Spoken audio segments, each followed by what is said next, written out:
جو مال انسان کماتا ہے نا، محنت سے جو انسان مال کماتا ہے، تو چلو دولت سے پیار نہیں کرنا چاہیے، پر بندے کو اپنے پیسوں سے دلچسپی ہوتی ہے، اور یہ بات پکی ہے کہ پیسہ بھی بندہ اسی جگہ خرچ کرتا ہے جس چیز سے بندہ پیار کرتا ہے۔ توجہ ہے نا میری بات پر؟ پیسہ بھی بندہ، اسے آپ کہنا جبرن خرچ کرے تو پیسے بھی وہ جبرن خرچ کر سکتا، یعنی پیار آئے نا بچے پہ تو بالکل کوئی ضرورت نہیں، کپڑے بھی پورے ہیں اور اس کی ساری ضروریات پوری ہیں، تو پیار آیا تو بندہ کھلونا خرید کے لے جاتا ہے۔ پیار والی جگہ پیسہ خرچ ہوتا ہے، پیار نہ ہو تو پیسہ بھی خرچ۔ حضرت صدیق ایک پر بڑے مالدار تھے، تاجر آدمی تھے، تاجر گھاٹے کا سودا نہیں کرتے، لیکن اپنا سارا مال نبی کریم کی رضا کے لیے خرچ کیا۔ چلتے چلتے حضور نے فرمایا کہ کبھی بلال آزاد ہو جائے نا تو بیچارہ بڑی تکلیف میں۔ حضرت ابوبکر صدیق فرماتے ہیں 100 اوقیہ سونا میں جیب میں ڈال کے لے گیا۔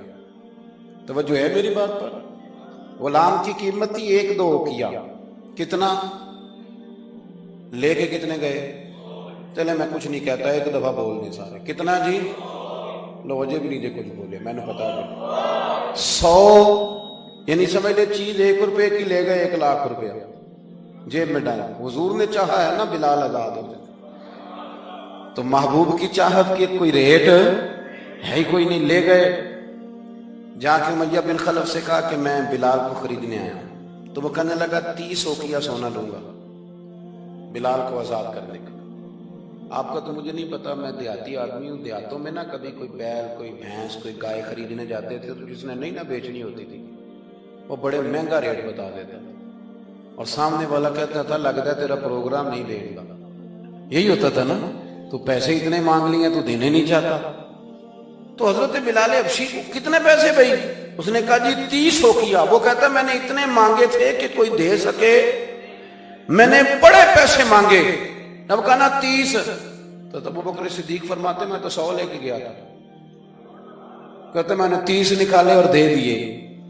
حضرت بلال کو آزاد کرایا۔ امیہ بن خلف کہنے لگا ابوبکر تو تاجر بندہ ہے، سیانہ بندہ ہے، ایسے تو نہیں تھا نا کہ کوئی بندہ باہر سے آیا ہے، تو مکے کا باسی اور زمانہ تجھے جانتا ہے، اگر تو 1 اوقیہ سونے پہ اڑ جاتا نا کہ میں صرف 1 اوقیہ میں بلال کو خریدوں گا، 1 میں، تو امیہ کہنے لگا میں 1 پر بھی بیچنے میں تیار تھا، میں نے تو 30 اس لیے مانگے تھے کہ تو چلا جائے، اور میں نے 30 مانگے تو تو نے 30 دے دیے، حالانکہ تو 1 اوقیہ پہ ضد کرتا تو میں دے دیتا۔ حضرت ابوبکر صدیق مسکرائے، فرمانے لگے تو ابھی کافر ہے، تجھے ابھی ایمان کے ذائقے کا پتہ نہیں، یہ تو ابھی تو آشنا نہیں نا، تجھے کیا پتا ہو یہ بھی ایک مزہ ہے، تجھے پتہ نہیں نا یہ بھی ایک ذائقہ ہے، یہ بھی ایک سرور ہے، تو ابھی اس سرور سے دور ہے۔ وہ اقبال کہنے لگے نا بے خطر کود پڑا آتش نمرود میں عشق، عقل تھی محو تماشائے لبے بام ابھی، اور پھر کہنے لگے پختہ ہوتی ہے اگر مصلحت اندیش ہو عقل، اور عشق ہو مصلحت اندیش تو ہے خام ابھی، اور پھر کہنے لگے عقل عیار ہے۔ عیار کا سادہ ترجمہ مکار ہوتا ہے، عقل عیار ہے، 100 بھیس بنا لیتی ہے۔ دیکھیں عقل کو عیار کا، عقل عیار ہے، 100 بھیس بنا لیتی ہے، عشق بیچارہ، پہلی بات یہ دیکھیں کتنی تگڑی کر دی، وہ عیار ہے اور یہ بیچارہ، عقل عیار ہے 100 بھیس بنا لیتی ہے، عشق بیچارہ، نہ ملا ہے نہ زاہد نہ حکیم، بیچارہ جو ہوا ہے بیچارہ تو لہذا کچھ بھی نہیں۔ تو وہ امیہ کہنے لگا تو 1 پہ اڑ جاتا تو میں 1 کا بھی دے دیتا، تو صدیق اکبر ہنسے، جناب بلال کا بازو تھاما، کہنے لگے امیہ تیرا کیا خیال ہے میں نے کبھی جھوٹ بھی بولا ہے؟ امیہ کہنے لگا نہیں آپ تو صدیق معروف ہیں۔ تو حضرت صدیق اکبر کہنے لگے امیہ سن پھر، تو کہتا ہے نا کہ تو 1 پہ اڑتا، میں 1 پہ اڑتا تو تو 1 کا بھی بلال دے دیتا، اور میرا دعویٰ یہ ہے کہ تو نے 30 مانگے، تو 100 مانگتا تو میں 100 کا بھی بلال خرید لیتا، تو اس لیے کہ یہ حضور کی چاہت ہے۔ آپ سمجھ لیں کہ مال وہاں خرچ ہوتا ہے جہاں انسان کو بڑا پیار۔ آپ نے سنا ہوا ہے، میں زیادہ تفصیل میں نہیں جاؤں گا، آپ نے سنا ہے کہ حضرت عمر فاروق گھر کا آدھا مال لے آئے، آدھا لانا بھی کوئی آسان کام 2.5% زکوٰۃ ہوتی ہے، پر جن کو دینی پڑتی ہے نا وہ بیچارے 15 مفتیوں سے فتویٰ لیتے ہیں کہ کتنوں کو 2 لاکھ بچ ہی جائے تو چنگا ہے۔ وہ 15 مفتیوں سے پوچھتے ہیں کہ کوئی گنجائش ہے، اب بہن بھی حصہ مانگ رہی ہے، فلانا بھی مسئلہ ہے، قرضے بھی ہیں، کچھ کمیٹیاں، بڑے چکر چلاتے ہیں، حالانکہ دینے کتنے ہوتے ہیں؟ 2.5%۔ 50% دیا حضرت عمر فاروق نے، 50%، آدھا مال۔ کہتے ہیں میں نے سوئی دھاگا بھی آدھا کر لیا، میں نے گھر کے کپڑے بھی آدھے کر لیے، میرا خیال تھا ابو بکر سے جیتنا ہے، ابو بکر سے جیتنا ہے، ہر شے آدھی کر کے لے گیا، لیکن قربان جاؤں۔ کہتے ہیں میں نے سارا مال رکھا، ادھر سے ابو بکر صدیق بھی آئے، جب وہ آئے تو پیر میں جوتا کوئی نہیں، سر پہ ٹوپی کوئی نہیں، لباس پہنا ہوا ہے ٹاٹ کا، تینوں لب دیں آپ گواچے، ٹاٹ کا لباس پہنا ہے۔ آئے کہنے لگے نبی کریم نے جو سوالات کیے نا تو سوالوں میں بڑا فرق تھا۔ حضرت عمر فرماتے ہیں حضور نے جو سوال قائم کیے نا ہم دونوں میں، تو سوالوں میں ہی بڑا فرق تھا۔ مجھ سے حضور نے فرمایا کیا لے کے آئے؟ میں نے کہا تھا ذرا میری بات پہ توجہ کرنا۔ کہتے ہیں مجھ سے سوال یہ ہوا کہ کیا لے کے آئے ہو؟ اور کہتے ہیں ابو بکر صدیق سے یہ نہیں پوچھا کیا لے کے آئے، ان سے پوچھا گھر میں کیا چھوڑ کے آئے ہو؟ کہتے ہیں سوال پہ ہی بات ختم ہو گئی، اور میں کہوں میں تو کتوں جیتنا ہے، یہاں تو سوال ہی الگ الگ ہو گیا ہے۔ مجھ سے پوچھا جا رہا ہے کہ بھلا کیا لے کے آئے ہو؟ تو میں نے کہا یا رسول اللہ آدھا لے آیا۔ اور ابو بکر صدیق سے یہ نہیں پوچھا کیا لے کے آئے ہو، کہا ابو بکر بھلا گھر کیا چھوڑ کے آئے ہو؟ کہتے ہیں وہیں بات ختم ہو گئی۔ ابو بکر صدیق نے بھی بڑا ہی اعلیٰ جواب دیا، یہ نہیں کہا کہ حضور سارا کچھ لے آئے، انہوں نے بتایا کہ حضور میں کوئی لوارث تو نہیں ہوں، یا رسول اللہ میں کوئی کنگال تو نہیں ہوں، حضور میں کوئی چھوٹے موٹے لاجپال کا ماننے والا ہوں، یہ نہیں کہا حضور سارا لے۔ عمر کہتے ہیں اگر حضور کے سوال میں فرق تھا نا تو میرے اور ابو بکر کے جواب میں بھی بڑا فرق تھا۔ حضور نے پوچھا کیا لائے ہو تو میں نے کہا آدھا لایا ہوں۔ ابو بکر صدیق سے پوچھا کیا چھوڑ کے آئے ہو، تو یہ نہیں کہا حضور میں کچھ بھی نہیں چھوڑ کے آیا، بلکہ کہنے لگے یا رسول اللہ میں کوئی کنگال ہوں، میں کوئی لوارث ہوں، حضور گھر میں اللہ بھی چھوڑ آیا ہوں، اللہ کا رسول بھی چھوڑ آیا، بھرا ہوا گھر چھوڑ کے آیا ہوں، سونیا بھرا ہوا گھر ہے میرا، بھرا ہوا۔ بیاں ہو کس زبان سے مرتبہ صدیق اکبر کہ محبوب خدا محبوب ہے صدیق اکبر کا، اور لٹایا راہ حق میں گھر کئی بار، ایک بار نہیں کئی بار لٹایا راہ حق میں گھر کئی بار، اس محبت سے کہ لٹ لٹ کر حسن گھر بن گیا صدیق اکبر، لٹ کر حسن گھر بن گیا۔ اچھا ایک اور بات، کچھ لوگ نا قریب رہتے ہیں پر رضا کو نہیں سمجھتے، قریب رہتے ہیں رضا کو سمجھتے، یہ نہیں سمجھتے کہ ابا جی کی رضا کس بات میں، میرے استاد کی رضا، میرے شیخ راضی کی رضا نہیں سمجھتے، کہانیاں بناتے ہیں، ناراض نہ ہونا، سٹوریاں بناتے ہیں، وہ نہیں جی نہیں ابا جی کو بھی تو پتہ ہے نا میرے بھی بچے ہیں، جی ہاں جی لیکن ہیں تو وہ ابا جی نہ آپ کے، ہیں تو ابا جی نہ، رہیں گے بھی ابا جی، تو اگر ان کو یہ پتہ ہے کہ آپ کے بچے ہیں تو آپ کو بھی تو پتہ ہے نا جو میرے ابا جی ہیں، تو آپ بھی تو تھوڑا خیال فرمائیں۔ ہم کہانیاں بناتے ہیں پر رضا کو سمجھتے۔ حضرت صدیق اکبر نبی کریم کی نا رضا کو سمجھتے تھے، وہ سمجھ گئے تھے کہ سونا کن کاموں میں راضی ہوگا، یہ اس پہلو کو بس سمجھ لیں، جو یہ سمجھ گیا نا وہ پا گیا، وہ جیت گیا، جو یہاں آ گیا نا یہ سمجھ لگ گئی، جو مزاج کو جان گیا، جسے پتہ چل گیا وہ بس نا بات کو سمجھ گیا۔ حضور صلی اللہ علیہ وسلم نے نا فجر کی نماز پڑھائی، فجر کی، اور حضور فجر کی نماز پڑھا کے فرمانے لگے بھئی کسی بندے نے روزہ رکھا ہوا ہے؟ حضرت عمر کہتے ہیں رات کو میرا ارادہ تھا رکھوں، اور سویرے پھر میں نے گرا دیا نہیں رکھا۔ حضور نے دوسری دفعہ پوچھا بھئی کسی نے روزہ رکھا ہے؟ تو حضرت صدیق کے اوپر نے ہاتھ کھڑا کیا، عرض کی یا رسول اللہ میں نے رکھا ہوا۔ آپ حکم نہ دیتے تو نہ بتاتا، پر روزہ رکھنا بھی آپ نے توجہ دلائی ہے تو حکم بھی آپ کا بتاؤ تو بتا دیا۔ حضرت عمر کہتے ہیں حضور نے تو فجر کی نماز پڑھائی، فجر کی۔ دوسرا سوال پوچھا بھی کسی نے کسی بیمار کی تیمارداری کی ہے؟ تو حضرت عمر کہتے ہیں میں نے فٹافٹ عرض کی یا رسول اللہ ابھی تو نماز فجر پڑھی ہے، تو اب گھر جائیں گے تو تیمارداری کریں گے۔ تو حضور نے فرمایا عمر تو ذرا ٹھہر جانا، جلدی نہ کر، اور ٹھہر نہ ذرا، روک تو صحیح۔ تو حضرت عمر فاروق رضی اللہ تعالیٰ عنہ فرماتے ہیں میں چپ کر گیا، حضور نے فرمایا بتاؤ بھی کسی نے تیمارداری کی ہے؟ تو صدیق اکبر نے ہاتھ کھڑا کیا، عرض کی یا رسول اللہ عبد الرحمن بن عوف رضی اللہ تعالیٰ عنہ 2-3 دن سے نماز پڑھنے نہیں آ رہے تھے، رات میں نے پتہ کرایا تو پتہ چلا بیمار ہے، اور حضور مجھے یہ بھی پتہ ہے وہ میرا یار ہے، مجھے پتہ ہے رات کو جلدی سوچا پر تہجد میں ضرور اٹھتا ہے، تو حضور میں بھی ذرا فجر کے وقت جلدی اٹھا ہوں، تو فجر میں آنے سے پہلے عبد الرحمن ابن عوف کی تیمارداری کر کے آیا۔ حضرت عمر کہتے ہیں میں نا ہلکا ہلکا ڈھیلا پڑ گیا۔ حضور نے تیسرا سوال پوچھا، فرمایا کسی نے کسی مسکین کو کھانا کھلایا؟ کھانا کھلایا کسی مسکین کو؟ حضرت سیدنا عمر فاروق کہتے ہیں میں نے پھر عرض کی، میں نے کہا یا رسول اللہ ابھی تو فجر پڑی ہے، گھر جائیں گے کوئی چیز لیں گے تو کھانا کھلائیں گے۔ تو حضور پھر مسکرائے، فرمایا عمر تو ذرا ٹھہر نہیں جاتا، ذرا ٹھہر نہ، ذرا نظارہ تو کرنا، گویا یہ شان صدیق اکبر کا جلسہ ہو رہا، ذرا ٹھہرنا۔ حضور نے پھر پوچھا بھی کسی نے کسی مسکین کو کھانا کھلایا؟ تو حضرت عمر کہتے ہیں لوگ سارے دائیں بائیں دیکھ رہے تھے اور میں چپ کے ابو بکر کو دیکھ رہا تھا، کہ مجھے پتا تھا کہ بولنا اسی نہیں ہے، اور دل میرا کر رہا تھا کہ کہہ دوں دیو جناب جواب، دل میرا کر رہا تھا۔ وہ سمجھ گئے تھے کہ سونا راضی کن کاموں میں، بس یہ نقطہ انہوں نے پا لیا تھا۔ حضور نے فرمایا بتاؤ کسی مسکین کو روٹی کھلائی ہے؟ تو جناب سیدنا صدیق اکبر نے ہاتھ کھڑا کیا، عرض کی یا رسول اللہ سویرے اٹھا ہوں تو چھوٹا بیٹا بھی اٹھ گیا تھا، اور میرے وضو کرتے سنت پڑھتے ماں سے کہنے لگا بھوک لگ رہی ہے، تو ماں نے 2 روٹیاں بھی پکا دی، تو حضور ایک اس نے کھائی، دوسری اس کے ہاتھ میں تھی۔ جب ہم نکلے ہیں نا گھر سے تو دروازے پہ ایک فقیر کھڑا تھا، مسکین کھڑا تھا، کہہ رہا تھا رات سے بھوکا ہوں، کوئی دروازہ کھلنے کا انتظار کر رہا تھا، ابو بکر سب سے پہلے تیرا ہی کھلا ہے۔ تو حضور میں نا اس مسکین کو ایک روٹی کھلا کے آیا ہوں۔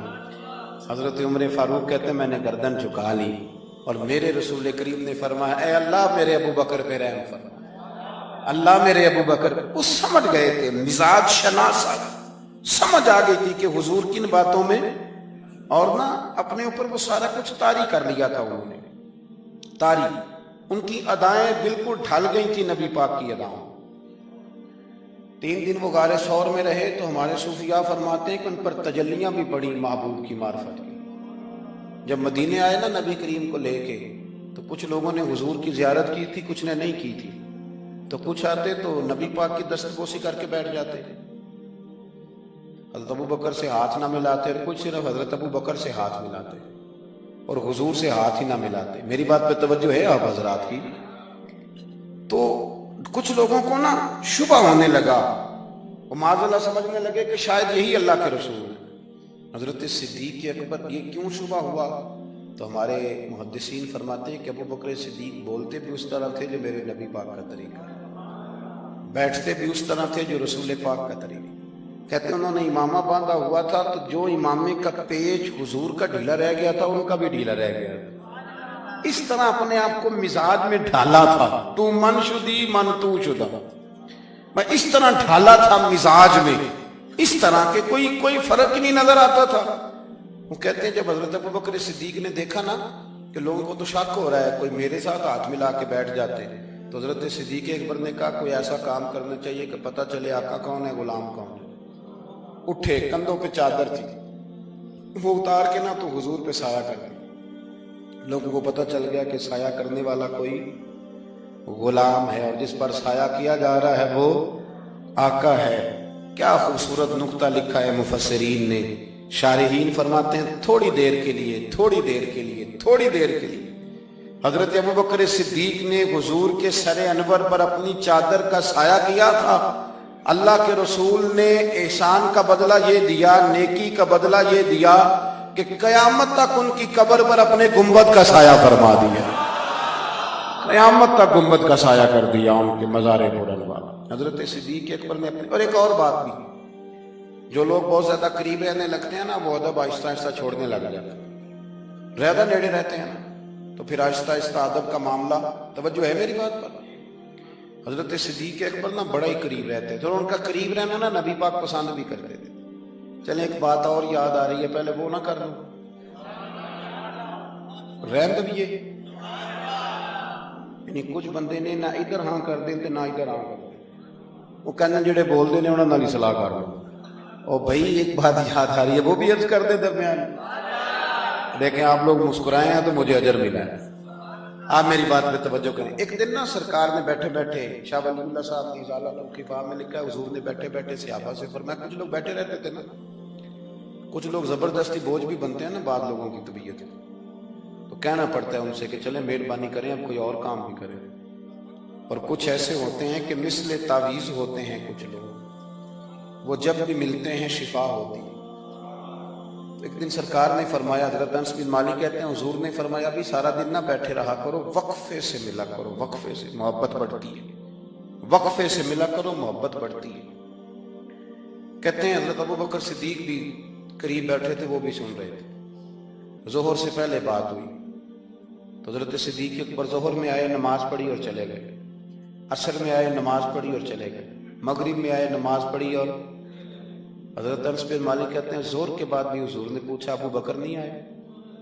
دیکھ بھی لیا ہے، آئے بھی ہیں، لیکن فرمایا وہ تو نماز میں آیا تھا نا، ادھر نہیں آیا۔ عصر کے بعد پھر پوچھا ابو بکر نہیں آئے؟ آپ ذرا کبھی اس لذت کو محسوس تو کریں، ذرا دیکھیں تو صحیح ہے کیا ہو رہا۔ تیسری دفعہ مغرب کے بعد پوچھا انس یار ابو بکر نہیں آیا؟ تو حضرت انس بن مالک کہتے ہیں میں خادم تک قریب رہتا تو میں دوڑا کہ ابو بکر کے دروازے پہ دستک دی، میں نے کہا کیا کرتے ہو؟ حضور نے 3 دفعہ پوچھ لیا آئے نہیں، کہتے صدیق اکبر دوڑے حاضر خدمت ہوئے، حضور حکم ہو؟ کہا یار تو سارا دن میرے پاس بیٹھا ہی نہیں، تو آیا ہی نہیں، تو نظر ہی نہیں آیا۔ عرض کی حضور آپ نے تو فرمایا تھا وقفے سے ملا کرو محبت بڑھتی ہے۔ تو سنو یار میں کیا اس کا ترجمہ کروں اس بات کا، میں کن لفظوں میں ان جملوں کو بیان کروں، کہاں سے لاؤں وہ کیفیات جو یہاں پوری اتریں۔ حضور آپ نے تو فرمایا تھا وقفے سے ملا کرو محبت بڑھتی ہے، تو محبوب کی آنکھوں میں آنسو چمک آئے، فرمایا ابو بکر کہا تھا پر تجھے تو نہیں نہ کہا تھا، اور یار کہا تھا کچھ لوگوں سے، تجھے تھوڑی کہا تھا تو نہ جایا کر، تو یہی رہا کر، تو رہا کر یار، تو رہتا ہے تو میرا دل لگا رہتا ہے۔ اور یار آپ سمجھیں تو صحیح، آپ ذرا محسوس تو کریں، ایک باری میری آنکھیاں چوں اونا نے اتھرو پونجے سن، ہن مینوں چسکا پی گیا رونے دا، ہن مینوں چسکا پی گیا رونے دا، تے ہر ویلے آہو زاری دا۔ آپ ذرا اس لذت کو تو لیں۔ حضور نے فرمایا تو نہ جایا کر۔ آپ دیکھیں نا میں آپ نے بات سنی ہوئی ہے، صرف اشارہ دینا ہے۔ حضرت صدیق اکبر نے یہ نہیں کہا تھا کہ لے جانا اور میری بڑی مقام ہے، حضور تمہیں پتہ ہے میرے بارے میں کیا کیا کہا کرتے تھے، مجھے گنبد میں دفن کر دینا، یہ نہیں کہا، پر میں لے جانا دروازے پہ رکھ دینا۔ اگر دروازہ کھول، انہوں نے خالی دروازہ کھولنے کی بات کی تھی، تفسیر کبیر ساری پڑھ لیں، اگر دروازہ کھول جائے تو دفن کرنا، ورنہ جنت البقیع میں، اور فرمایا میں اس پہ بھی راضی ہوں جنت البقیع میں دفن کر دینا۔ لیکن مولا علی کہتے ہیں ہم نے تو صرف رکھا تھا، اور ہم نے عرض کی حضور ابو بکر حاضر ہے، انہوں نے کہا تھا اگر دروازہ خود بخود کھل جائے تو رکھ دینا۔ کہتے ہیں انہوں نے تو صرف دروازے کی بات کی تھی، لیکن گنبد کا صرف دروازہ نہیں کھلا، اندر سے آواز بھی آئی، اندر سے آواز بھی آئی، لے او سجنا سا توڑ نہیں پائی، لے سجنا ایسا توڑ نہیں بھائی۔ اور درویش کہنے لگے پانی پرن سہیلیاں رنگا رنگ کڑے، اسی تے پریا اس دا جانیے جس دا توڑ چڑھے۔ آواز آئی دیر نہ کرو، حبیب کو حبیب کے ساتھ ملا دو، لاؤ قریب کرو۔ جتنا قریب رہے قربت بڑی، پیار بڑا، بات سمیٹنے لگا ہوں، ادب بھی بڑا۔ اور پتہ کس طرح ادب کرتے تھے؟ حضور صلی اللہ علیہ وسلم تشریف لے گئے کافر قبیلے کی صلح کرانے، فرمایا دیر سے آیا تو اثر پڑھا لینا۔